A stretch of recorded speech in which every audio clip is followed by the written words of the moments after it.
ತಾಳಗುಪ್ಪದ ಬಲಗಾರ ಶಿಲುಬೆಗೆ ಪಾದಯಾತ್ರೆಯನ್ನ ಹಮ್ಮಿಕೊಳ್ಳುತ್ತಾ ಇದ್ದೇವೆ. ಇದೊಂದು ವಿಶೇಷವಾದಂತಹ ಪಾದಯಾತ್ರೆ. ಪ್ರಭು ಯೇಸುವಿನ ಪೂಜ್ಯ ಮರಣವನ್ನ, ಯಾತನೆಯನ್ನ ಧ್ಯಾನಿಸುತ್ತ ಸಾಗುವಂತಹ ಪಾದಯಾತ್ರೆಯಾಗಿದೆ. ಇದೊಂದು ವಿಶ್ವಾಸದ ಪ್ರತೀಕವಾಗಿರುವಂತಹ ಪಾದಯಾತ್ರೆ. ಬೇರೆ ಪಾದಯಾತ್ರೆಗಳಂತೆ ಅಲ್ಲ, ಇದೊಂದು ವಿಶ್ವಾಸದ ಪಾದಯಾತ್ರೆ. ಆದ್ದರಿಂದ ನಾವು ಸಂಪೂರ್ಣವಾಗಿ ನಮ್ಮನ್ನೇ ಈ ಪಾದಯಾತ್ರೆಯಲ್ಲಿ ತೊಡಗಿಸಿಕೊಳ್ಳೋಣ. ಪ್ರಭು ಯೇಸು ಕ್ರಿಸ್ತರ ಈ ಪೂಜ್ಯ ಯಾತನೆಯಲ್ಲಿ, ಮರಣದಲ್ಲಿ ನಾವು ಕೊಂಚವಾದರೂ ಭಾಗವಹಿಸಿದ್ದಲ್ಲಿ ಈ ಒಂದು ಪಾದಯಾತ್ರೆಗೆ ತನ್ನ ಅರ್ಥವನ್ನು ಕಂಡುಕೊಳ್ಳುತ್ತದೆ. ಈ ನಿಟ್ಟಿನಲ್ಲಿ ಕೆಲವೊಂದು ಸೂಚನೆಗಳನ್ನ ನಿಮಗೆ ನಾನು ನೀಡಲಿಕ್ಕೆ ಬಯಸ್ತಾ ಪಾದಯಾತ್ರೆಯಲ್ಲಿ ನಾವು ಭಾಗವಹಿಸ್ತಾ ಇರುವಾಗ 3 ವರ್ಷಗಳ ಹಿಂದೆ ಈ ಪಾದಯಾತ್ರೆಯಲ್ಲಿ ಪ್ರಾರ್ಥಿಸಿ ಬೇಡಿದಂತಹ ಆದೀಶ್ ಬಾಲಾಜಿ ಎಂಬಂತಹ ಹುಡುಗ, ಆತನಿಗೆ ಮಾತು ಬರ್ತಿರ್ಲಿಲ್ಲ. ಈ ಒಂದು ಪಾದಯಾತ್ರೆಯಲ್ಲಿ ಅವರು ಹರಕೆಯನ್ನು ಇಟ್ಕೊಂಡಿದ್ರು. ಪ್ರಭು ಯೇಸು ಅವರ ಪ್ರಾರ್ಥನೆಯನ್ನು ಆಲಿಸಿ ಆತನಿಗೆ ಮಾತು ಬರುವಂತೆ ಮಾಡಿದ್ದಾರೆ. ಇಂತಹ ಹಲವು ಅದ್ಭುತಗಳು ಈ ಒಂದು ಪಾದಯಾತ್ರೆಯಲ್ಲಿ ನಡೀತವೆ. ಒಂದು ಉದಾಹರಣೆ ಮಾತ್ರ ನಿಮಗೆ ನಾನು ಕೊಡ್ತಾ ಇದ್ದೇನೆ. ಇದರ ಜೊತೆಗೆ ಈ ಒಂದು ಪಾದಯಾತ್ರೆಯಲ್ಲಿ ವಿಶೇಷವಾಗಿ ನಾವು ಪ್ರಾರ್ಥಿಸೋಣ. ಸುನೀತಾ ಎನ್ನುವಂತಹ ವ್ಯಕ್ತಿಗೆ ಬ್ಲಡ್ ಕ್ಯಾನ್ಸರ್ ಇದೆ. ಪ್ರಭು ಅವರಿಗೆ ಒಳ್ಳೆಯ ಆರೋಗ್ಯವನ್ನ ಕೊಡಲಿ ಎಂಬುದಾಗಿ ನಾವು ಬೇಡೋಣ. ಎರಡನೇದಾಗಿ 7 ವರ್ಷಗಳ ಕಾಲ ಇಲ್ಲಿ ಸೇವೆ ಸಲ್ಲಿಸಿದಂತಹ ಫಾದರ್ ಫೆಲಿಕ್ಸ್ ಅವರ ಆರೋಗ್ಯ ಚೆನ್ನಾಗಿಲ್ಲ. ಅವರಿಗೆ ಪ್ರಭು ಆರೋಗ್ಯದ ಭಾಗ್ಯವನ್ನ ಕೊಡುವಂತೆ ನಾವು ಬೇಡೋಣ. ಮೈಕಲ್ ಎನ್ನುವಂತಹ ವ್ಯಕ್ತಿ ತುಂಬಾ ಸೀರಿಯಸ್ ಆಗಿದ್ದಾರೆ. ಬ್ಯಾಂಗ್ಳೂರಿನ ಸೆಂಟ್ ಜಾನ್ಸ್ ಹಾಸ್ಪಿಟಲ್ ನಲ್ಲಿ ಅಡ್ಮಿಟ್ ಆಗಿದ್ದಾರೆ. ಅವರ ಆರೋಗ್ಯಕ್ಕಾಗಿ ನಾವು ಪ್ರಾರ್ಥಿಸೋಣ. ಅದೇ ರೀತಿ ಒಬ್ಬ ವ್ಯಕ್ತಿ ಮನೆಯನ್ನ ಕಟ್ತಾ ಇದ್ದಾರೆ. ಅದು ಒಳ್ಳೆ ರೀತಿಯಲ್ಲಿ ಸಾಗ್ಲಿಕ್ಕೆ ಪ್ರಾರ್ಥಿಸ್ರಿ ಫಾದರ್ ಅಂತ ಕೇಳ್ಕೊಂಡಿದ್ದಾರೆ. ಅವರ ಜೊತೆಗೆ ನಮ್ಮ ಉದ್ದೇಶಗಳಿಗಾಗಿ ನಾವು ಪ್ರಾರ್ಥಿಸೋಣ. ಈ ಒಂದು ಶಿಲುಬೆಯ ಹಾದಿಯಲ್ಲಿ ನಾವು ಒಬ್ಬರೇ ನಡೀತಾ ಇಲ್ಲ, ನಮ್ಮ ಕುಟುಂಬಗಳನ್ನು ಇಟ್ಕೊಂಡು ನಾವು ನಡೀತಾ ಇದ್ದೇವೆ. ನಮ್ಮ ಉದ್ದೇಶಗಳನ್ನ ಇಟ್ಕೊಂಡು ನಡೀತಾ ಇದ್ದೇವೆ. ಪ್ರಭು ಯೇಸುವೆ, ನೀನೊಬ್ಬನೇ ನಮಗೆ ಆಸರೆಯಾಗಿದ್ದೀಯ, ನೀನೊಬ್ಬನೇ ನಮಗೆ ಭರವಸೆಯಾಗಿದ್ದೀಯ. ಈ ಒಂದು ಪಾದಯಾತ್ರೆಯಲ್ಲಿ ಸಾಗುವಾಗ ನನ್ನ ಕುಟುಂಬವನ್ನು ಇಟ್ಕೊಂಡು ನಾನು ಸಾಕ್ತಾ ಇದ್ದೇನೆ. ನನ್ನ ಕುಟುಂಬಗಳಿಗಾಗಿ, ನನ್ನ ಕುಟುಂಬದಲ್ಲಿರುವಂತಹ ಸಮಸ್ಯೆಗಳು ನಿನ್ನ ಆಶೀರ್ವಾದದಿಂದ ಅವೆಲ್ಲವೂ ಸರಿ ಹೋಗುವಂತೆ ಪ್ರಾರ್ಥಿಸು ಸ್ವಾಮಿ ಎಂಬುದಾಗಿ ನಾವು ಬೇಡೋಣ. ಪ್ರಾರಂಭ ಪ್ರಾರ್ಥನೆಗೆ ಈಗ ನಾವು ಹೋಗೋಣ. ಕಪಾಲ ಬೆಟ್ಟಕ್ಕೆ ನಿಮ್ಮನ್ನು ಕರೆದೊಯ್ದ ಆ ಮಾರ್ಗ ಅತ್ಯಂತ ಕಠಿಣ ಹಾಗೂ ಕಠೋರವಾಗಿತ್ತು. ನಮ್ಮ ರಕ್ಷಣೆಗಾಗಿ ನೀವು ಸಾಗಿದ ಆ ಮಾರ್ಗದಲ್ಲಿ ನಡೆಯುತ್ತಾ ನಿಮ್ಮ ಹೆಜ್ಜೆಗಳಲ್ಲಿ ಮೂಡಿರುವ ರಕ್ತದ ಗುರುತುಗಳನ್ನು ನೋಡಿ, ನಿಮ್ಮ ಪಾಡುಗಳನ್ನು ಧ್ಯಾನಿಸುತ್ತಾ ನಮ್ಮನ್ನು ನೀವು ಎಷ್ಟು ಪ್ರೀತಿಸುತ್ತೀರಿ ಎಂಬುದನ್ನು ಮನಗಾಣುವಂತೆ ಮಾಡಿರಿ. ಪರಿಶುದ್ಧ ದೈವ ಮಾತೆಯೇ, ಶಿಲುಬೆಯ ಹಿಂಬಾಲಿಸಿದ ತಾಯಿಯೇ, ಶಿಲುಬೆಯ ಹಾದಿಯಲ್ಲಿ ನಡೆಯುವವರಿಗೆ ಆದರ್ಶನೀಯೇ, ಈ ಭಕ್ತಿಯ ಕಾರ್ಯದಲ್ಲಿ ನಮ್ಮೊಂದಿಗಿದ್ದು ನಮಗಾಗಿ ಪ್ರಾರ್ಥಿಸಿರಿ ತಾಯಿಯೇ. ಪವಿತ್ರಾತ್ಮರೇ ಬನ್ನಿ, ನಮ್ಮ ಹೃದಯಗಳಲ್ಲಿ ಭಕ್ತಿಯನ್ನು ಉಕ್ಕಿ ಹರಿಸಿರಿ. ಪ್ರಭು ಕ್ರಿಸ್ತರ ಯಾತ್ರೆಯನ್ನು ಸ್ಮರಿಸುತ್ತ ನಾವು ನಮ್ಮ ಪಾಪಗಳಿಗೆ, ಬಲಹೀನತೆಗಳಿಗೆ ಪಶ್ಚಾತ್ತಾಪ ಪಡುವಂತೆ ಕೃಪೆ ನೀಡಿರಿ. ಆಮೇನ್. ಆಗುವಂಥದ್ದು ನಿಮ್ಮ ಗಮನಕ್ಕೆ ನಾವು 4 ಫ್ಲಾಗ್ಗಳನ್ನು ಇಟ್ಕೊಂಡಿದ್ದೇವೆ. ತಪಸ್ಸು ಕಾಲ, ಆಧ್ಯಾತ್ಮಿಕ ನವೀಕರಣದ ಕಾಲ. ಈ ವರ್ಷವೂ ಸಹ ನಾವೆಲ್ಲರೂ ಇಷ್ಟೊಂದು ದೊಡ್ಡ ಸಂಖ್ಯೆಯಲ್ಲಿ ಬಗ್ಗೆ ಪಾದಯಾತ್ರೆಯನ್ನ ಮತ್ತೊಮ್ಮೆ ಆರಂಭಿಸಿದ್ದೇವೆ.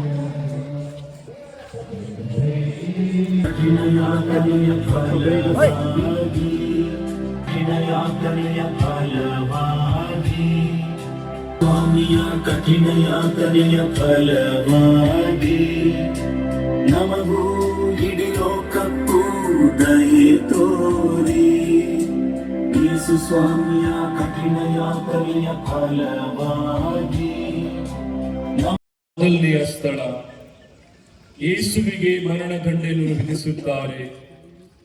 ಪ್ರಭು ಯೇಸುವೆ, ನಿಮ್ಮನ್ನು ಆರಾಧಿಸಿ ನಮಸ್ಕರಿಸಿ ನಿಮಗೆ ಕೃತಜ್ಞತಾ ಸ್ತೋತ್ರವನ್ನು ಮಾಡುತ್ತಿದ್ದೇವೆ.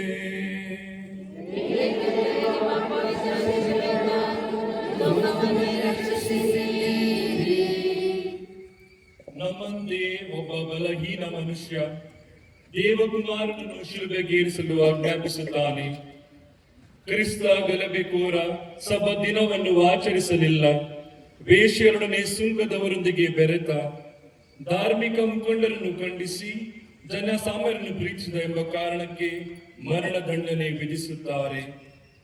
ಯೇಸುವಿಗೆ ತಮ್ಮ ಗುರಿ ಸ್ಪಷ್ಟವಾಗಿತ್ತು.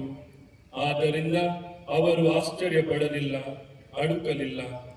ಮಾನವನನ್ನು ತನ್ನ ಘೋರ ಪಾಪಗಳಿಂದ ಬಿಡುಗಡೆ ಮಾಡಲು ಈ ವಿನಯ, ದೀನತೆ, ಶಿಲುಬೆ ಎಲ್ಲವೂ ಅಗತ್ಯವೆಂದು ಅವರು ಅರಿತಿದ್ದರು.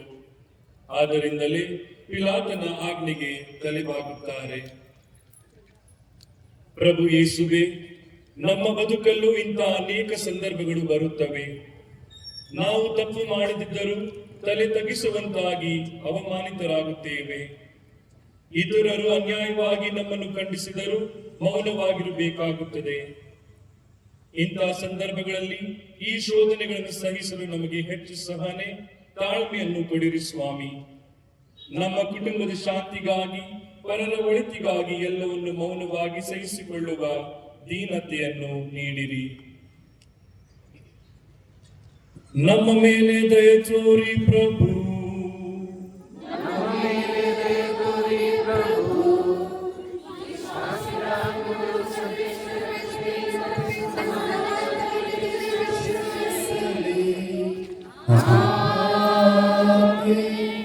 ಹಾಗೆ ನಾವು ಮುಂದೆ ಸಾಗೋಣ ಮತ್ತು ಆಟೋ ನಮಗೂ ಇಡೀ ಲೋಕಕ್ಕೂ ದಯೆ ತೋರಿ ಯೇಸು ಸ್ವಾಮಿಯ ಕಠಿಣ ಯಾತನೆಯ ಫಲವಾಗಿ ನಮಗೂ ಇಡೀ ಲೋಕಕ್ಕೂ ದಯೆ ತೋರಿ ಪಾವನ ದೇವರೇ, ಪಾವನ ಶಂಕರೇ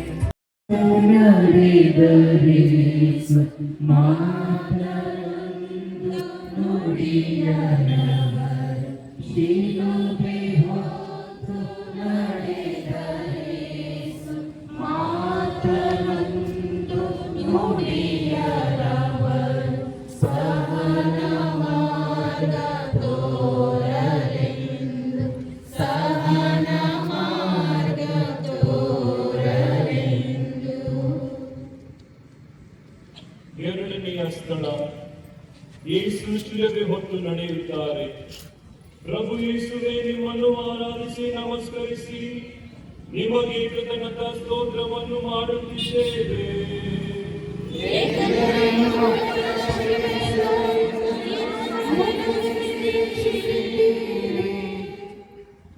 ನನ್ನನ್ನು ಹಿಂಬಾಲಿಸಲು ಮನಸ್ಸುಳ್ಳವನು ತನ್ನ ಶಿಲುಬೆ ಹೊತ್ತು ನನ್ನ ಹಿಂದೆ ಬರಲಿ ಎಂದಿದ್ದ ಪ್ರಭು ಯೇಸು ಇಂದು ಅದೇ ಶಿಲುಬೆಯನ್ನು ಹೊತ್ತು ನಮ್ಮ ಮುಂದೆ ಸಾಗುತ್ತಿದ್ದಾರೆ.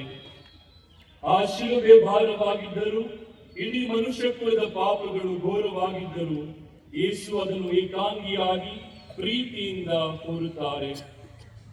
ತಾನು ಪ್ರೀತಿಸಿದ ಒಬ್ಬ ಶಿಷ್ಯನು ಅವರ ಜೊತೆ ಇರಲಿಲ್ಲ.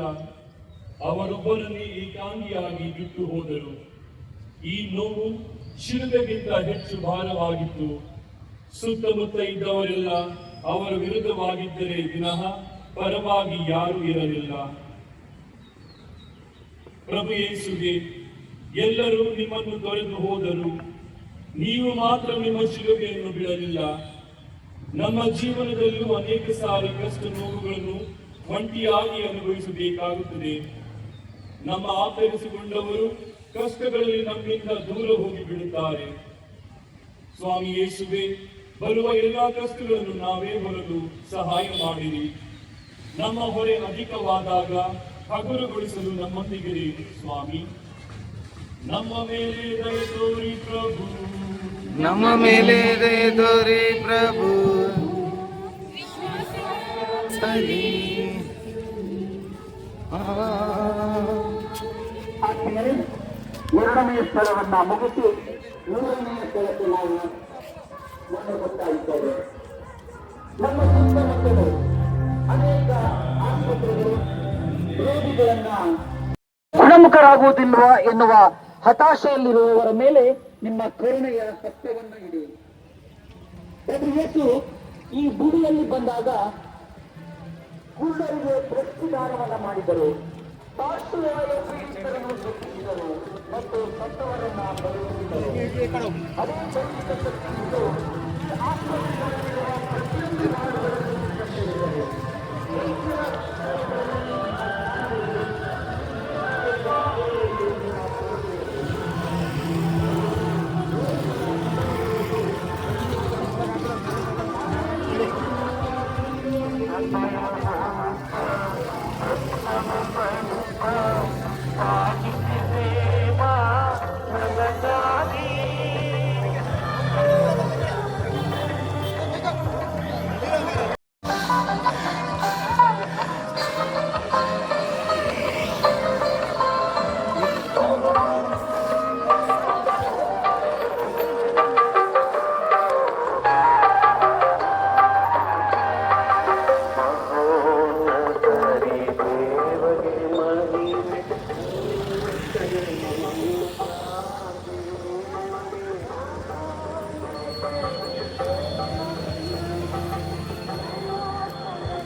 ಸ್ಥಳ ಯೇಸು ಮೊದಲನೇ ಸಾರಿ ಬೀಳುತ್ತಾರೆ. ಪ್ರಭು ಯೇಸುವೆ, ನಿಮ್ಮನ್ನು ಆರಾಧಿಸಿ ನಮಸ್ಕರಿಸಿ ನಿಮಗೆ ಕೃತಜ್ಞತಾ ಸ್ತೋತ್ರವನ್ನು ಮಾಡುತ್ತಿದ್ದೇವೆ.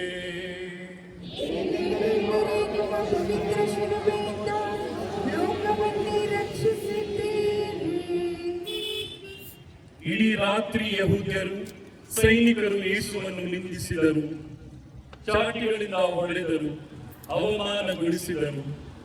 ರಾತ್ರಿಯ ನೋವು ಹರಿದ ರಕ್ತಿ ಯೇಸುವನ್ನು ಬಲಹೀನಗೊಳಿಸಿತು.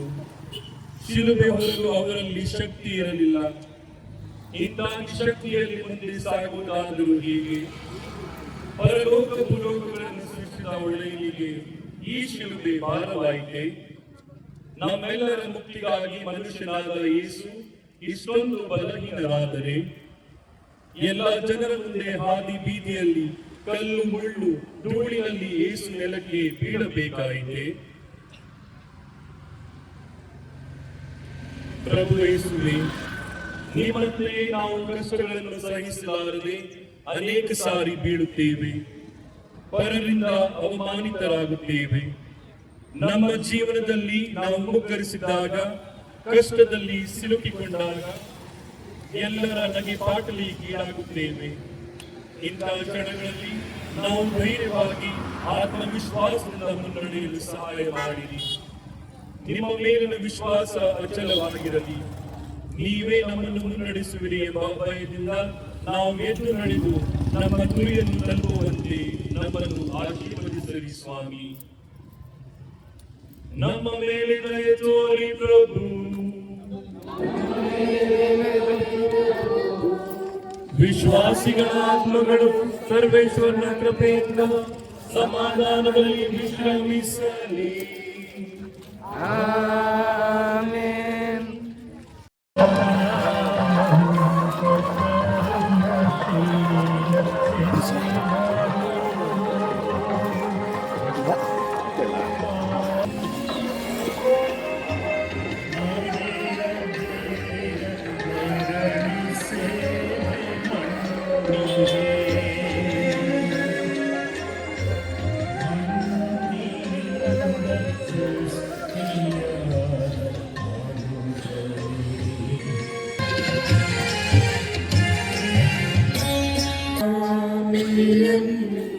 ಕಂಡ ಮೇರಿ ಮಾತೆ ಅತ್ತರೆ ಯೇಸು ಸ್ವಾಮಿ ಎಂದು ಕಂಡು ಮೇರಿ ಮಾತೆ ಅತ್ತರೆ ಸ್ಥಳ ಯೇಸು ಸ್ವಾಮಿ ತಮ್ಮ ತಾಯಿಯನ್ನು ಎದುರುಗೊಳ್ಳುತ್ತಾರೆ.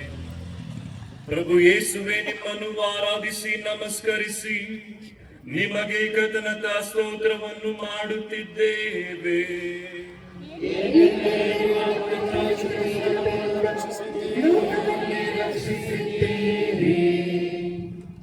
ಇಡೀ ಜಗತ್ತಿನ ಇತಿಹಾಸದಲ್ಲಿ ತನ್ನ ಮಗನ ಜೊತೆ ಆತನ ಮರಣದಂಡನೆ ಸ್ಥಳದ ತನಕ ನಡೆದ ಏಕೈಕ ಮಹಿಳೆ ಮಾತೆ ಮರಿಯಮ್ಮನವರೇ ಇರಬೇಕು. ಆ ಕ್ರೂರ ಪಾಶವಿ ಕೃತ್ಯಗಳನ್ನು, ಆ ಭೀಕರ ದೃಶ್ಯವನ್ನು ನೋಡುತ್ತಾ ತಾಯಿ ಮರಿಯಮ್ಮ ಯೇಸುವಿನ ಜೊತೆಗೆ ನಡೆಯುತ್ತಾರೆ. ಯೇಸು ತಮ್ಮ ತಾಯಿಯನ್ನು ಕಂಡಾಗ ಅವರಿಗೆ ಸಮಾಧಾನವಾಗುತ್ತದೆ. ಆಕೆಯ ಕಣ್ಣುಗಳು ಧೈರ್ಯ ತುಂಬುತ್ತದೆ. ಇಡೀ ಜೀವನದ ಸುಖ ಸಂತೋಷದಲ್ಲಿ ಒಂದಾಗಿದ್ದ ತಾಯಿ ಮಗ ಕಷ್ಟ ನೋವಿನಲ್ಲೂ ಒಂದಾಗಿಯೇ ನಡೆಯುತ್ತಿದ್ದಾರೆ. ಪ್ರಭು ಯೇಸುವೆ, ನಿಮ್ಮ ಜೀವನವನ್ನು ರೂಪಿಸಿ ನಿಮ್ಮ ಕೊನೆಯ ಗಳಿಗೆಯ ತನಕ ನಿಮ್ಮೊಂದಿಗೆ ಇದ್ದ ತಾಯಿಯನ್ನು ಪಡೆದ ಭಾಗ್ಯವಂತರು ನೀವು. ಮಾತೆ ಮರಿಯಮ್ಮನವರೇ, ನಿಮ್ಮ ಮಗನನ್ನು ಪ್ರೀತಿಸಿದವರೆಲ್ಲರೂ ಕಷ್ಟದಲ್ಲಿ ಅವರನ್ನು ತೊರೆದಾಗ ನೀವೊಬ್ಬರೇ ಧೈರ್ಯವನ್ನು, ಆತ್ಮವಿಶ್ವಾಸವನ್ನು ತುಂಬಿದ್ದೀರಿ. ನಿಮ್ಮ ಕಣ್ಣುಗಳು, ಪ್ರೀತಿಯ ಹೃದಯ ಯೇಸುವಿಗೆ ಪುನಃ ಶಕ್ತಿ ತುಂಬಿತು. ನಾವು ಸಹ ಪರರ ಕಷ್ಟದಲ್ಲಿ ಧೈರ್ಯ ತುಂಬಲು ನಮಗೆ ಸಹಾಯ ಮಾಡಿರಿ ತಾಯಿಯೇ. ನಮ್ಮ ಮೇಲೆ ದಯೆ ತೋರಿ ಪ್ರಭು, ನಮ್ಮ ಮೇಲೆ ವಿಶ್ವಾಸ ಸರ್ವೇಶ್ವರನ ಕೃಪೆಯಿಂದ ಸಮಾಧಾನದಲ್ಲಿ ವಿಶ್ರಮಿಸಲಿ.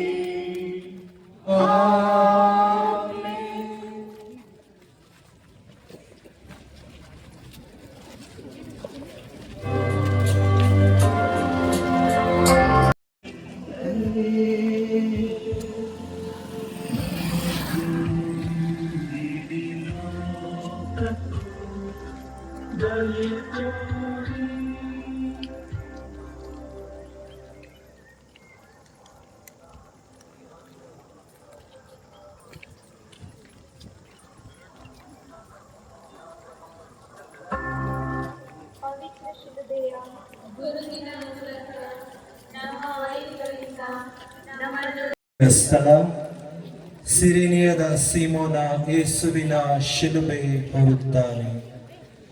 ಪ್ರಭು ಯೇಸುವೆ, ನಿಮ್ಮನ್ನು ಆರಾಧಿಸಿ ನಮಸ್ಕರಿಸಿ ನಿಮಗೆ ಕೃತಜ್ಞತಾ ಸ್ತೋತ್ರವನ್ನು ಮಾಡುತ್ತಿದ್ದೇವೆ. ಏಕೆಂದರೆ ನಿಮ್ಮ ಪವಿತ್ರ ಶಿಲುಬೆಯಿಂದ ಲೋಕವನ್ನೇ ರಕ್ಷಿಸಿದ್ದೀರಿ. ದಿನದ ಕೆಲಸ ಮುಗಿಸಿ ಹಿಂತಿರುಗುತ್ತಿದ್ದ ಸೀಮೋನ ಗುಲ್ಗೋತ ಹಾದಿಯಲ್ಲಿ ಯಾರೋ 3 ಕೈದಿಗಳನ್ನ ಶಿಲುಬೆಗೆ ಹಾಕಲು ಕರೆದೊಯ್ಯುತ್ತಿರುವುದನ್ನು ನೋಡಿದ್ದ. ಸಹಜವಾದ ಹೆದರಿಕೆಯಿಂದ ಬೇಗ ಬೇಗ ಮನೆಗೆ ಹಿಂದಿರುಗುತ್ತಿರಬೇಕು. ಗಟ್ಟಿ ಮುಟ್ಟಾಗಿದ್ದ ಅವನನ್ನು ಸೈನಿಕರು ಹಿಡಿದು ಶಿಲುಬೆ ಹೊರುವಂತೆ ಕೇಳುತ್ತಾರೆ. ತತ್ತರಿಸಿ ಹೋದ ಸೀಮೋನ, ನಾನೇನಪ್ಪ ತಪ್ಪು ಮಾಡಿದೆ? ನನ್ನನ್ನೇಕೆ ಹಿಡಿದಿರಿ?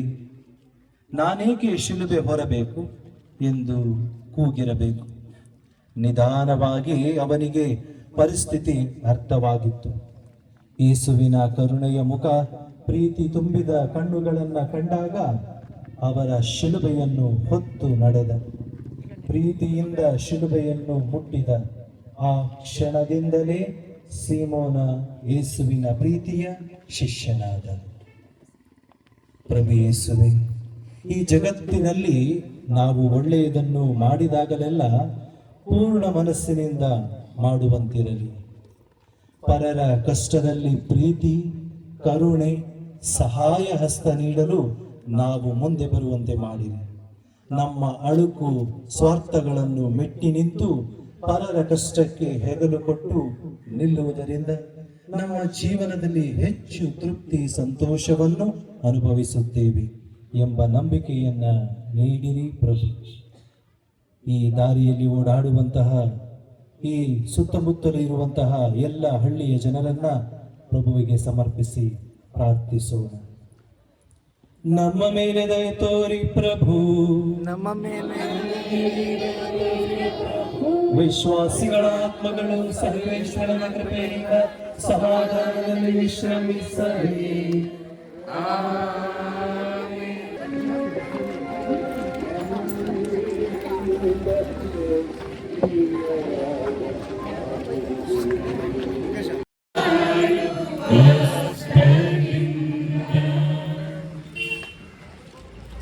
ಆರನೆಯ ಸ್ಥಳ, ವೆರೋನಿಕಾ ಯೇಸುವಿನ ಮುಖವನ್ನು ಒರೆಸುತ್ತಾಳೆ.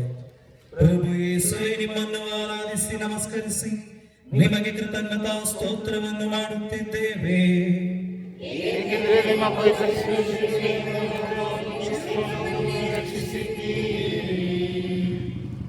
ಯೆಶಾಯ ಪ್ರವಾದಿ ನುಡಿದ ಮಾತುಗಳು ಯೇಸು ಕ್ರಿಸ್ತನ ಬಾಳಿನಲ್ಲಿ ನೆರವೇರುತ್ತಿವೆ. ಎಲ್ಲಾ ಜನರಿಂದ ಧಿಕ್ಕರಿಸಲ್ಪಟ್ಟ ಯೇಸು ಹಿಂಸೆ ಬಾಧೆಗಳಿಂದ ಜರ್ಜರಿತರಾಗಿದ್ದಾರೆ.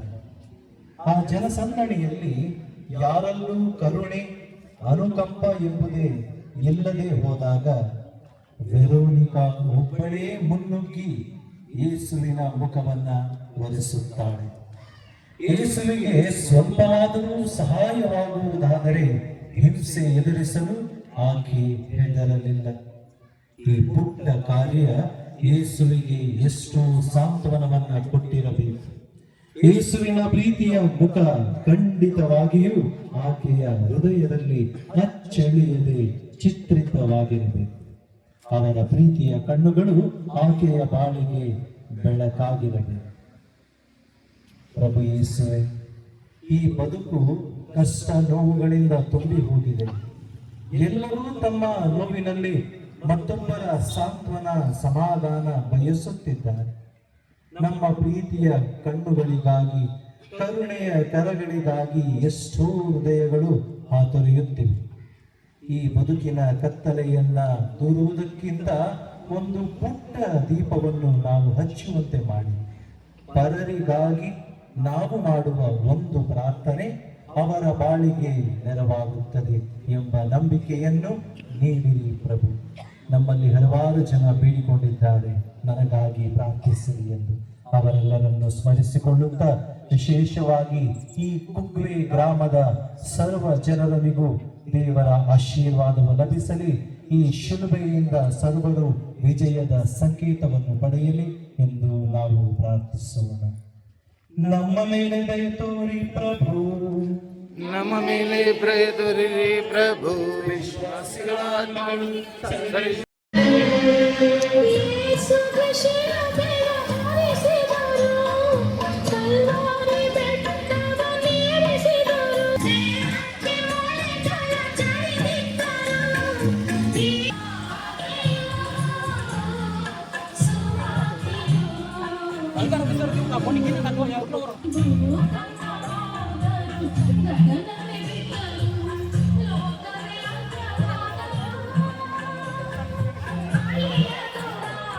ಮನೆಯೊಳು ರಕ್ತದ ಬೆವರನ್ನು ಸುರಿಸಿದೆ ದೇವಾ.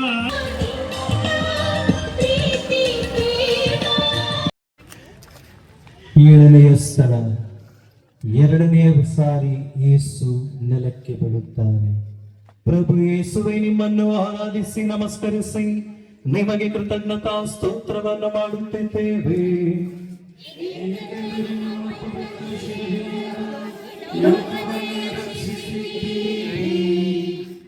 ಸಿರೇನ್ಯದ ಸೀಮೋನ ಬೆಟ್ಟದ ತುದಿಯ ತನಕ ಶಿಲುಬೆ ಹೊತ್ತು ಸಾಗಿದ. ಈ ಶಿಲುಬೆ ಅಷ್ಟಾಗಿ ಭಾರವಾಗಿರಲಿಲ್ಲ. ಆದರೆ ಅವರ ಬೋಧನೆಯನ್ನು ಕೇಳಿದವರು, ನಿಮ್ಮನ್ನು ಹಿಂಬಾಲಿಸುತ್ತೇನೆ ಸ್ವಾಮಿ ಎಂದ ಜನ, ನಮ್ಮ ಆಸ್ತಿಯನ್ನೆಲ್ಲ ಮಾರಿ ನಿಮ್ಮೊಂದಿಗಿರುವೆವು ಎಂದವರು, ನಮ್ಮನ್ನು ಶಿಷ್ಯರನ್ನಾಗಿ ಸ್ವೀಕರಿಸಿ ಸ್ವಾಮಿ ಎಂದು ಬೇಡಿಕೊಂಡವರು, ನೀವೇ ದೇವರ ಕುಮಾರ ಎಂದು ಒಪ್ಪೆ ಇಟ್ಟವರು, ನೀವು ಎಲ್ಲಿ ಹೋದರೂ ನಿಮ್ಮನ್ನು ಹಿಂಬಾಲಿಸುವೆವು ಎಂದು ವಚನ ಕೊಟ್ಟವರು ಯೇಸುವಿಗೆ ಹೆಚ್ಚು ಭಾರವಾಗಿದ್ದರು. ಈ ವಂಚನೆ, ಮೋಸದ ಭಾರ ಮತ್ತೆ ಅವರನ್ನು ನೆಲಕ್ಕೆ ಕೆಡವಿತು. ಪ್ರಭು ಯೇಸುವೆ, ನಾವು ಸೋತು ನೆಲಕ್ಕೆ ಬಿದ್ದಾಗ ಎದ್ದು ನಡೆಯಲು ಸಹಾಯ ಮಾಡಿದೆ.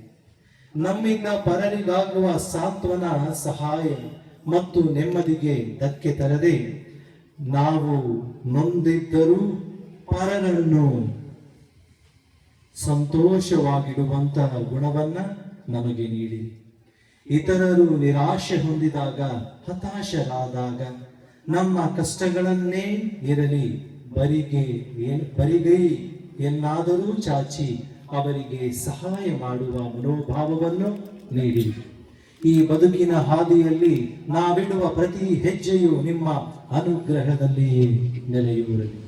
ವಿಶೇಷವಾಗಿ ಇಲ್ಲಿನ ಈ ಕಂಡಿಕ ಗ್ರಾಮದ ಎಲ್ಲ ಭಕ್ತ ಜನರಿಗಾಗಿ ಪ್ರಾರ್ಥಿಸುವಾಗ, ಈ ರಸ್ತೆಯಲ್ಲಿ ನಡೆಯುವಂತಹ ಯಾವುದೇ ರೀತಿಯಾದಂತಹ ಅವಘಡಗಳಿಗೆ ಯಾರು ಸಂಭವಿಸದಂತೆ ದೇವರು ಸರ್ವರನ್ನು ಆಶೀರ್ವದಿಸಲಿ.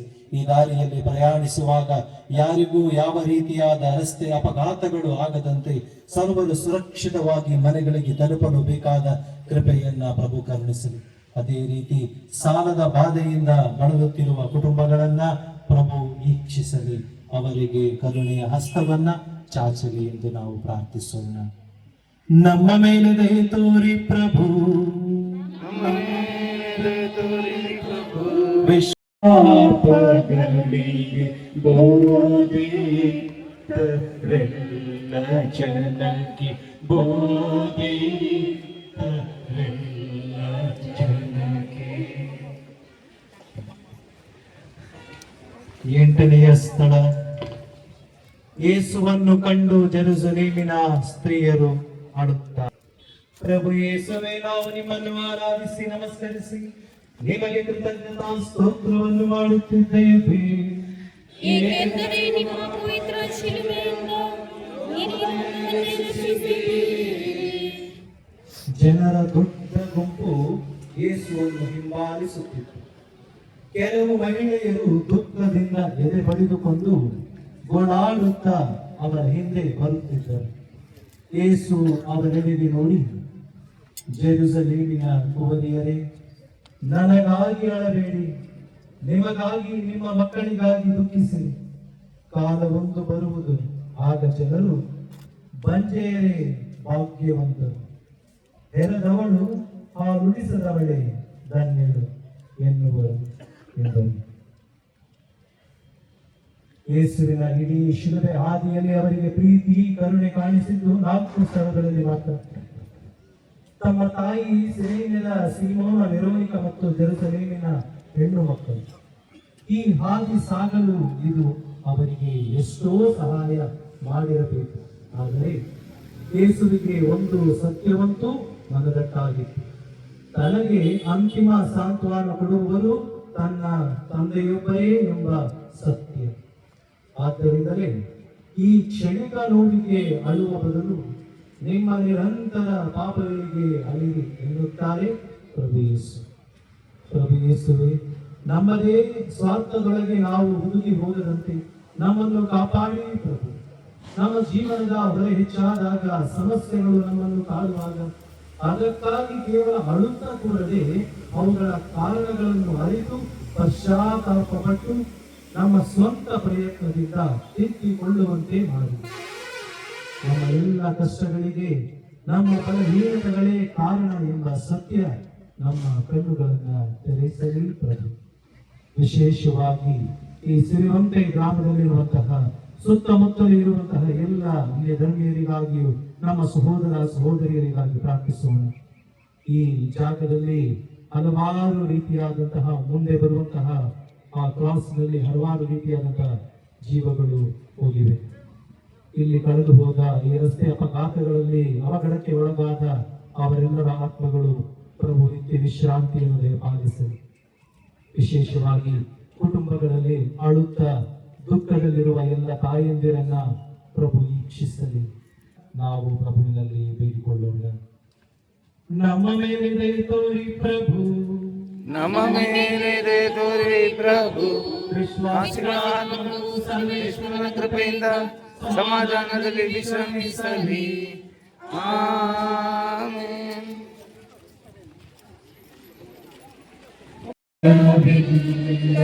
ಮರಳಿ ನಡೆವ ಪ್ರಾಣವಿಲ್ಲ ಬಿತ್ತರೇಸು ನೋಡಿರೆ. 9ನೆಯ ಸ್ಥಳ, ಯೇಸು 3ನೆಯ ಸಾರಿ ಶಿಲುಬೆಯಲ್ಲಿ ಬೀಳುತ್ತಾರೆ. ಪ್ರಭು ಯೇಸುವೆ, ನಿಮ್ಮನ್ನು ಆರಾಧಿಸಿ ನಮಸ್ಕರಿಸಿ ನಿಮಗೆ ದೇವತಾ ಸ್ತೋತ್ರವನ್ನು ಮಾಡುತ್ತಿದ್ದೇವೆ.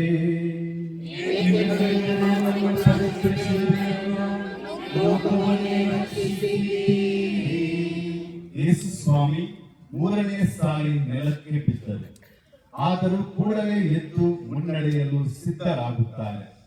ಅವರ ಕೊನೆಯ ಗುರಿ ಹತ್ತಿರವಾದಂತೆ ತಮ್ಮ ಜೀವನ ಶ್ರಮದ ಫಲ ಕೆಲವೇ ಗಜಗಳ ಮುಂದೆ ಗೋಚರಿಸುತ್ತಿರುವಾಗ ಎದ್ದು ನಡೆಯುವ ಅವರ ಹಠ ಇಮ್ಮಡಿಯಾಗುತ್ತದೆ. ಅವರ ಇಡೀ ಜೀವನವನ್ನು ನಡೆಸಿದ್ದ ಈ ಕಲ್ವಾರಿ ಬೆಟ್ಟ ಈಗ ಅವರ ಮನುಷ್ಯಾವತಾರಕ್ಕೆ ಅರ್ಥ ಕೊಡುತ್ತಿದೆ. ಅವರ ಧ್ಯೇಯ ಅವರನ್ನು ಪ್ರೀತಿಯಿಂದ ಕೈಬೀಸಿ ಕರೆಯುತ್ತಿದೆ. ಪ್ರಭು ಯೇಸುವೆ, ನಮ್ಮ ಬದುಕಿನಲ್ಲಿ ಬರುವ ಬಲಹೀನ ಕ್ಷಣಗಳನ್ನು ನೆನೆಸಿಕೊಳ್ಳುವಂತೆ ಮಾಡಿ.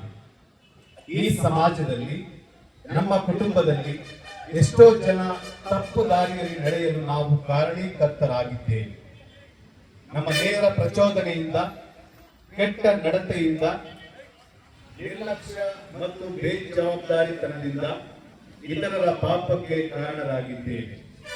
ಇವರನ್ನೆಲ್ಲ ಕೈ ಹಿಡಿದು ಪುನಃ ಮುನ್ನಡೆಸುವಂತೆ, ಇವರ ಬಾಳಿಗೆ ಹೊಸ ಅರ್ಥ ಕೊಡುವಂತೆ ನಮ್ಮನ್ನು ಆಶೀರ್ವದಿಸಿರಿ ಸ್ವಾಮಿ. ನಮ್ಮ ಎಲ್ಲ ಉದ್ದೇಶಗಳನ್ನು, ಕೋರಿಕೆಗಳನ್ನು ಮನಸ್ಸಿನಲ್ಲಿಟ್ಟುಕೊಳ್ಳು ಆ ಪವಿತ್ರ ಶಿಲುಬೆಗೆ ಸಮರ್ಪಿಸುತ್ತಾ ಪ್ರಾರ್ಥಿಸೋಣ.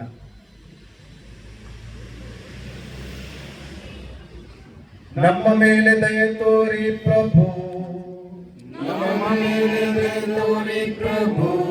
ವಿಶ್ವಾಸಿಗಳ ಆತ್ಮಗಳು ಸರ್ವೇಶ್ವರನ ಕೃಪೆಯಿಂದ ಸಮಾಧಾನದಲ್ಲಿ ವಿಶ್ರಮಿಸಲಿ.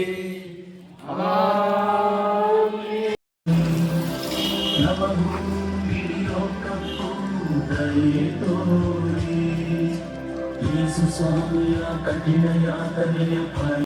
ಸ್ಥಳ, ಯೇಸು ಸ್ವಾಮಿಯ ವಸ್ತ್ರಗಳನ್ನು ಕಳಚಿ ನಗ್ನರನ್ನಾಗಿಸುತ್ತಾರೆ. ಪ್ರಭು ಯೇಸುವೆ, ನಿಮ್ಮನ್ನು ಆರಾಧಿಸಿ ನಮಸ್ಕರಿಸಿ ನಿಮಗೆ ಕೃತಜ್ಞತಾ ಸ್ತೋತ್ರವನ್ನು ಮಾಡುತ್ತಿದ್ದೇವೆ. ಏಕೆಂದರೆ ನಿಮ್ಮ ನಮ್ಮನ್ನು ರಕ್ಷಿಸಿದ್ದೀರಿ. ನಮ್ಮ ರಕ್ಷಣೆಗಾಗಿ ಮನುಷ್ಯರಾಗಿ ಹುಟ್ಟಿದ ಯೇಸು ತನ್ನ ಕಾರ್ಯ ಮುಗಿದಾಗ ಈ ಜೀವನದ ಯಾವ ಬಂಧನವನ್ನು ಉಳಿಸಿ ಹೋಗಲಿಲ್ಲ. ತನ್ನ ದೇಹದ ಕೊನೆಯ ಸಂಬಂಧವಾದ ಆ ಬಟ್ಟೆಗಳನ್ನು ಬಿಡಬೇಕಾಯಿತು.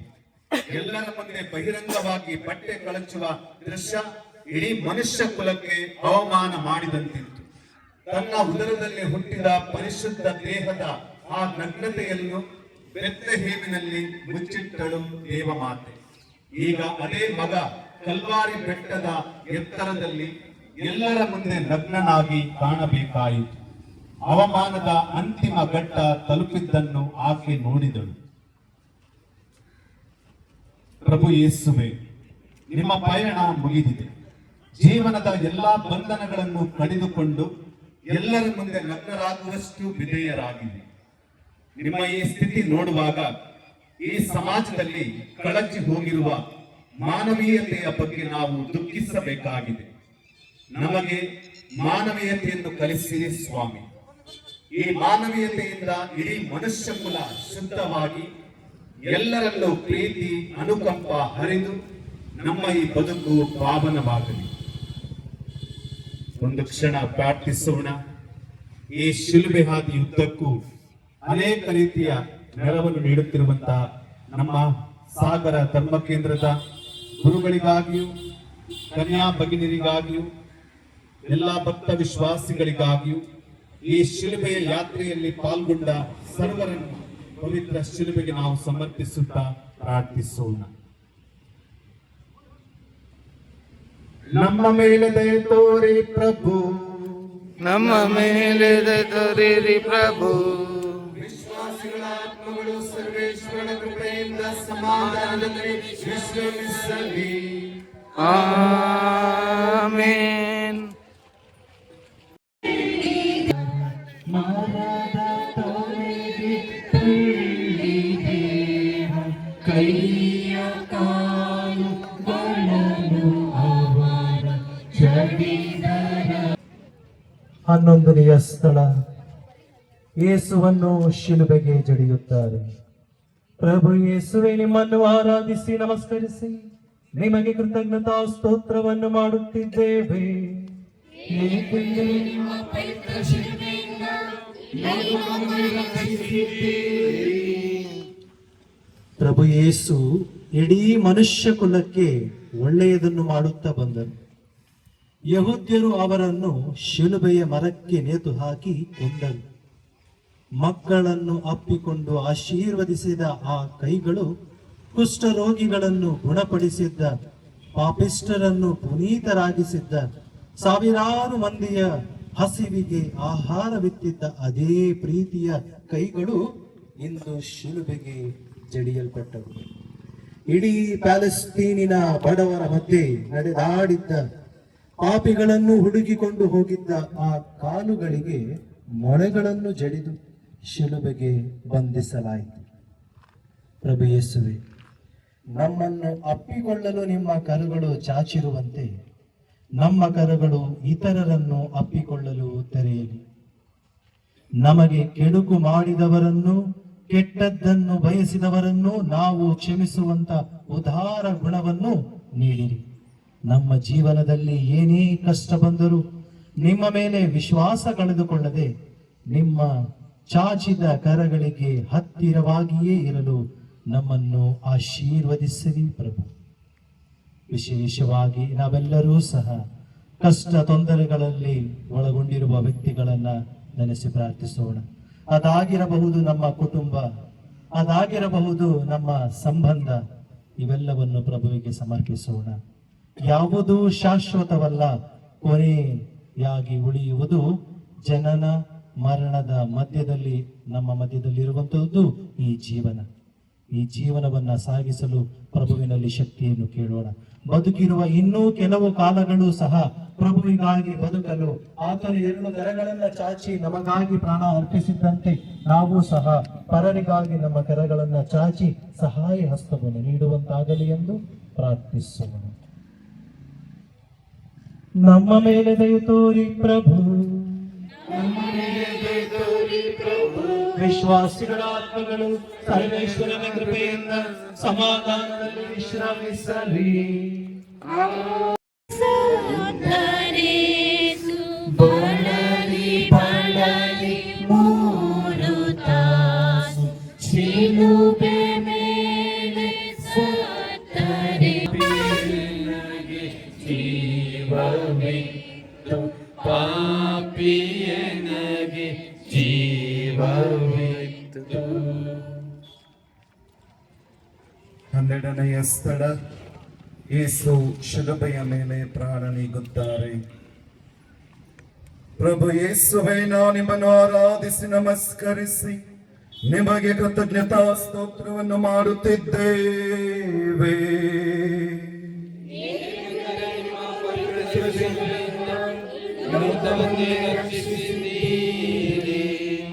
ದೂತನು ದೇವಮಾತೆಗೆ, ನೀನು ಗರ್ಭವತಿಯಾಗಿ ಮಗನನ್ನು ಹೆರುವೆ ಎಂದಾಗ ಆಕೆ, ಇದು ಆಗುವುದಾದರೂ ಹೇಗೆ ಎಂದು ಪ್ರಶ್ನಿಸಿದರು. ದೇವರ ಚಿತ್ತಕ್ಕೆ ಮಣಿದು, ಇಗೋ ನಾನು ದೇವರ ದಾಸಿ, ನೀವು ಹೇಳಿದಂತೆ ಆಗಲಿ ಎಂದರು. ಬಾಲಕ ಯೇಸುವನ್ನು ದೇವಾಲಯದಲ್ಲಿ ಸಮರ್ಪಿಸಲು ಕೊಂಡೊಯ್ದಾಗ ಸಿಮೆಯೋನನು, ಇಗೋ ಈತ ಅನೇಕರು ಪ್ರತಿಭಟಿಸುವ ದೈವ ಸಂಕೇತವಾಗುವನು, ದುಃಖವೆಂಬ ಅಲಗೊಂದು ನಿನ್ನ ಹೃದಯವನ್ನು ಸೀಳುವುದು ಎಂದಿದ್ದರು. ಇದನ್ನೂ ಕೂಡ ದೇವರ ಚಿತ್ತವೆಂದು ಆಕೆ ಸ್ವೀಕರಿಸಿದ್ದರು. ತಮ್ಮ ಬೋಧನೆಯ ಸಮಯದಲ್ಲಿ ಯೇಸು ಶಿಷ್ಯರಿಗೆ ಹೇಳಿದ್ದರು, ನರಪುತ್ರನನ್ನು ಮರಣದಂಡನೆಗೆ ಅರ್ಹನೆಂದು ಒಪ್ಪಿಸುವರು, ಅನಂತರ ಕೊಂದು ಹಾಕುವರು. ಅದು ದೇವರ ಚಿತ್ತವಾಗಿತ್ತು. ಇದೇ ದೈವ ಚಿತ್ತಕ್ಕೆ ಮಣಿದು ಯೇಸು ತಲೆಬಾಗಿ ಹೇಳುತ್ತಾರೆ, ತಂದೆಯೇ, ನಿಮ್ಮ ಚಿತ್ತಕ್ಕೆ ಮಣಿದಿದ್ದೇನೆ. ಇಗೋ, ನನ್ನ ಆತ್ಮವನ್ನು ನಿಮ್ಮ ಕೈಗೊಪ್ಪಿಸುತ್ತೇನೆ. ಮಾತಾ ಪಿತೃರೇ, ಪ್ರಥಮ ದೈವ ಎಂಬುದು ಮಾನವ ಸಮಾಜ ಪ್ರಾರಂಭವಾಗಿನಿಂದ ನಂಬಿಕೊಂಡು ಬಂದ ಸತ್ಯ. ಮಕ್ಕಳು ತಮ್ಮ ತಂದೆ ತಾಯಿಯರಿಗೆ ವಿಧೇಯತೆಯ ವಾಗ್ದಾನ ಮಾಡುವುದಿಲ್ಲ, ನಿಜ. ಹಾಗೆ ನೋಡಿದರೆ ದೇವರಿಗೂ ನಾವು ಮಾಡುವುದಿಲ್ಲ. ಆದರೆ ಹಸುಗೂಸನಿಂದ ನಮ್ಮನ್ನು ವಯಸ್ಕರನ್ನಾಗಿ ರೂಪಿಸುವ ತಂದೆ ತಾಯಿಯರಿಗೆ ವಿಧೇಯರಾಗಿ ಗೌರವ ಸೂಚಿಸುತ್ತಾ ಪ್ರೀತಿಯನ್ನು ತೋರುವುದು ಪ್ರತಿಯೊಬ್ಬರ ಕರ್ತವ್ಯ. ಮಕ್ಕಳು ಬೆಳೆದಂತೆ ಚಿಂತನಾ ಕ್ರಮದಲ್ಲಿ ವ್ಯತ್ಯಾಸವಿರಬಹುದು, ವೈಯಕ್ತಿಕ ಆದ್ಯತೆಗಳು ಬೇರೆಯಾಗಬಹುದು. ಆದರೆ ವಿಧೇಯತೆ, ಕೃತಜ್ಞತೆ ಎಂದೂ ಬದಲಾಗುವುದಿಲ್ಲ. ನಮ್ಮ ಕಣ್ಣ ಮುಂದೆ ಎಂತಹ ಅದ್ಭುತ ಜಗತ್ತಿದ್ದರೂ ತಂದೆ ತಾಯಿಯರಿಗೆ ಅದು ಸಮಾನವಾದುದಲ್ಲ. ತಂದೆ ತಾಯಿಯರ ಇಚ್ಛೆ ದೇವರ ಇಚ್ಛೆ ಎಂದು ಭಾವಿಸುವವರು ಧನ್ಯರು. ಪ್ರಭುವೇ, ತಂದೆ ತಾಯಿಯರಿಗೆ ವಿಧೇಯರಾಗುವ ಮನಸ್ಸನ್ನು ಕೊಡು. ಪ್ರಭುವೇ, ಈ ಶಿಲುಬೆಯ ಹಾದಿಯಲ್ಲಿ ನಾವು ಸಾಗುವಾಗ ಹಲವಾರು ಉದ್ದೇಶಗಳನ್ನ, ಕೋರಿಕೆಗಳನ್ನ ಇಟ್ಟುಕೊಂಡು ಸಾಗ್ತಾ ಇದ್ದೇವೆ. ಪ್ರತಿಯೊಬ್ಬರ ಅಂತರಂಗವನ್ನು ನೋಡುವ ದೇವರು ನೀನಾಗಿದ್ದೀಯ, ಆಶೀರ್ವದಿಸುವ ದೇವರು ನೀನಾಗಿದ್ದೀಯ. ಈ ಪಾದಯಾತ್ರೆಯಲ್ಲಿ ಸಾಗುತ್ತಿರುವ ಪ್ರತಿಯೊಬ್ಬ ಮಗನ ಮಗಳ ಕೋರಿಕೆಯನ್ನು ನೀನು ಈಡೇರಿಸು, ಅವರನ್ನು ಆಶೀರ್ವದಿಸು ಪ್ರಭು. ನಮ್ಮ ಮೇಲೆ ದಯೆ ತೋರಿ ಪ್ರಭು.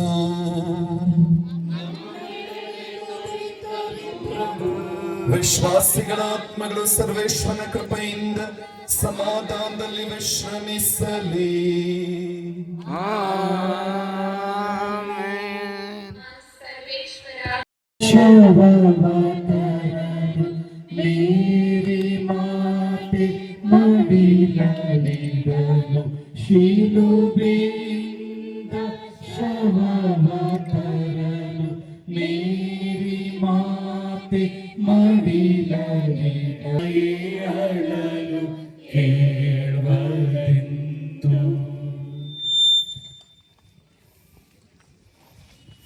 ಹದಿಮೂರನೆಯ ಸ್ಥಳ, ಶಿಲುಬೆಯಿಂದ ಯೇಸುವಿನ ದೇಹ ಇಳಿಸುತ್ತಾರೆ. ಪ್ರಭು ಯೇಸುವೆ, ನಾವು ನಿಮ್ಮನ್ನು ಆರಾಧಿಸಿ ನಮಸ್ಕರಿಸಿ ನಿಮಗೆ ಕೃತಜ್ಞತಾ ಸ್ತೋತ್ರವನ್ನು ಮಾಡುತ್ತಿದ್ದೇವೆ. ಏಕೆಂದರೆ ನಿಮ್ಮ ಪವಿತ್ರ ಶಿಲುಬೆಯಿಂದ ಲೋಕವನ್ನೇ ರಕ್ಷಿಸಿದ್ದೀರಿ.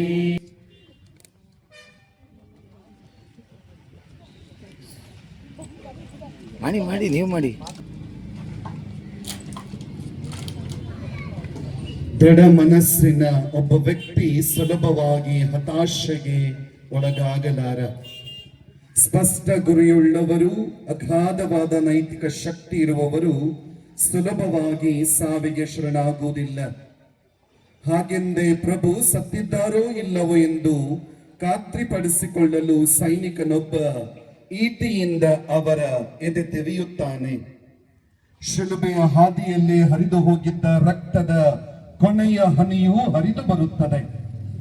ರಕ್ತ ಈ ಜನರ ಪಾಪ ತೊಳೆಯಲು ಹರಿದರೆ ನೀರು ಅವರಿಗೆ ನಿತ್ಯ ಜೀವ ಜಲವಾಗಿ ಹರಿಯುತ್ತದೆ. ಆತ ಮನುಷ್ಯನ ಉದ್ಧಾರಕ್ಕಾಗಿ ಕೊನೆ ಉಸಿರೆಳೆದಿದ್ದಾರೆ. ಬದುಕಿದ್ದಾಗ ಆತನನ್ನು ಪ್ರೀತಿಸಲಾಗದವರು ಆತನ ದೇಹಕ್ಕಾದರೂ ಸೇವೆ ಮಾಡಬೇಕೆಂದು ಬರುತ್ತಾರೆ. ಬದುಕಿದ್ದಾಗ ತನಗೆಟುಕದ ತನ್ನ ಕುಮಾರನ ದೇಹವನ್ನು ತನ್ನ ಮಡಿಲಲ್ಲಿರಿಸಿಕೊಂಡು ಗೋಳಾಡುತ್ತಾರೆ ಆ ಮಹಾತಾಯಿ.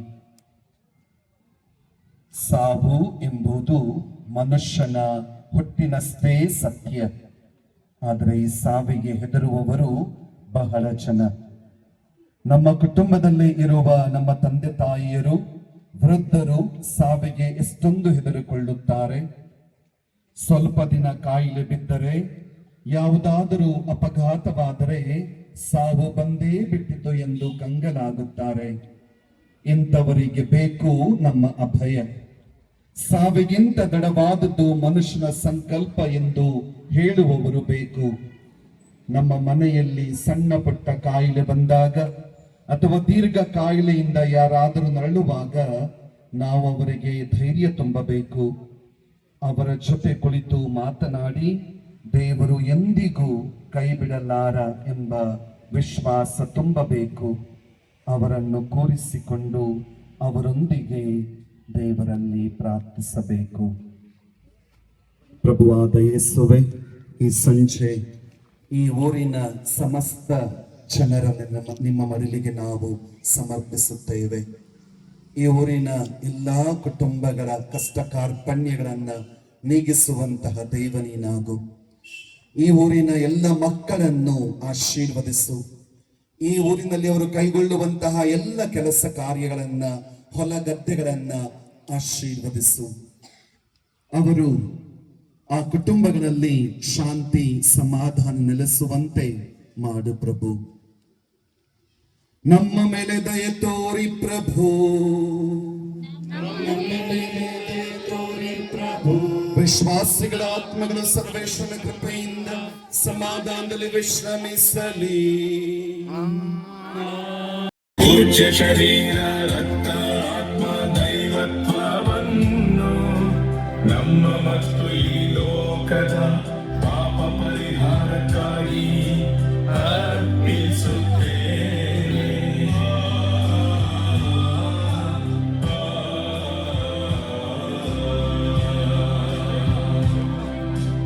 ಯೇಸು ಸ್ವಾಮಿಯ ಘಟನೆಯ ಫಲವಾಗಿ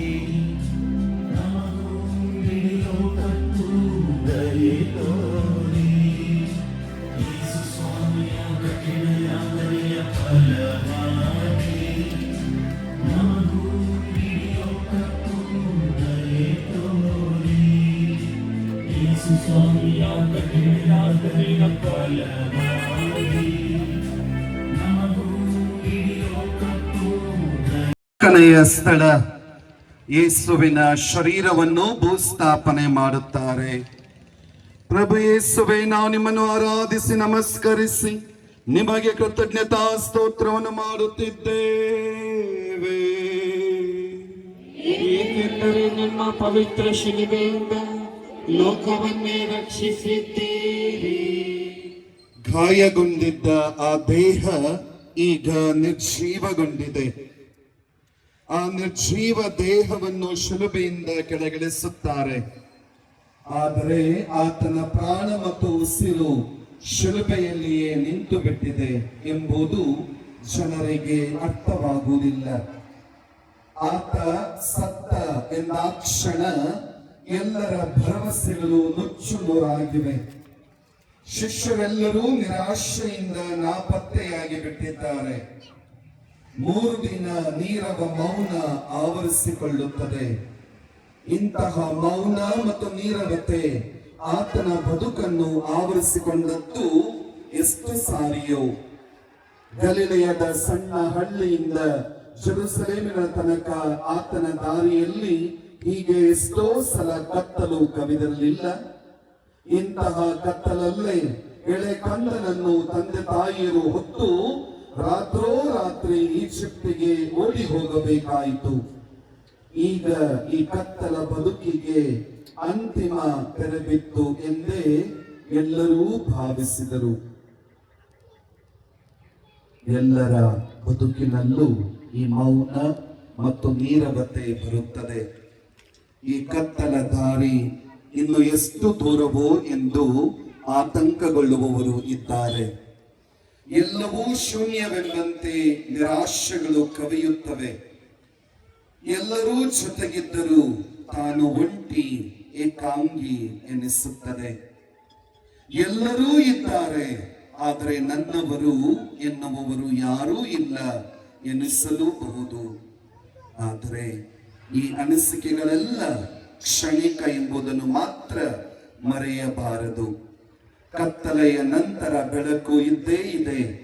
ಅದೀಗ ನಮಗೆ ಕಾಣದೇ ಇರಬಹುದು, ಆದರೆ ವಿಶ್ವಾಸವಿದ್ದಲ್ಲಿ, ಭರವಸೆ ಇದ್ದಲ್ಲಿ ಅದು ಬಂದೇ ಬರುತ್ತದೆ.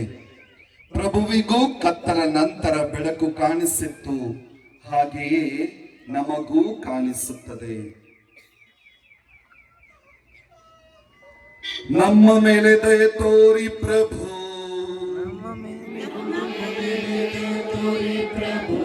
ವಿಶ್ವಾಸಿಗಳ ಆತ್ಮಗಳು ಸರ್ವೇಶ್ವರನ ಕೃಪೆಯಿಂದ ಸಮಾಧಾನದಲ್ಲಿ ವಿಶ್ರಮಿಸಲಿ.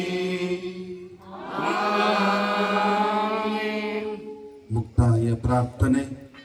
ಪ್ರಭು ಯೇಸುವೆ, ನಿಮ್ಮ ಶಿಲುಬೆಯ ಹಾದಿಯಲ್ಲಿ ನಿಮ್ಮನ್ನು ಹಿಂಬಾಲಿಸಿದ್ದೇವೆ. ನಿಮ್ಮ ಕಷ್ಟಗಳನ್ನು, ಶಿಲುಬೆಯ ಭಾರವನ್ನು ಧ್ಯಾನಿಸಿದ್ದೇವೆ.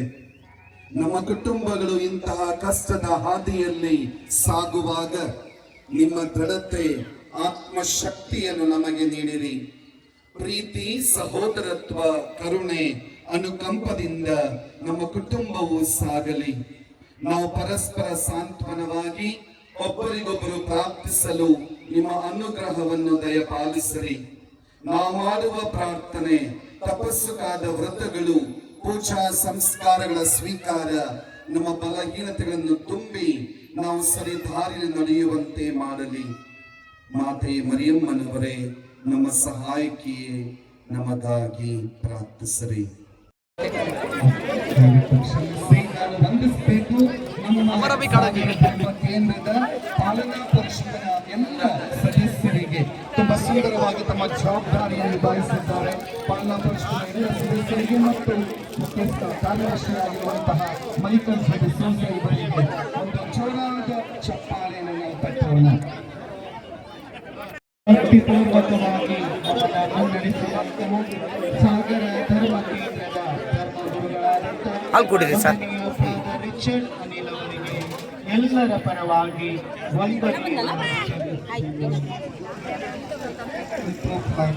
ಅಲ್ಲಿ ವಾಲಂಟಿಯರ್ಸ್ ಇದ್ದಾರೆ, ಅದನ್ನು ದಯವಿಟ್ಟು ನಮಗೆ ತಾನು ಆಪರೇಷನ್ ಕೊಡಿ.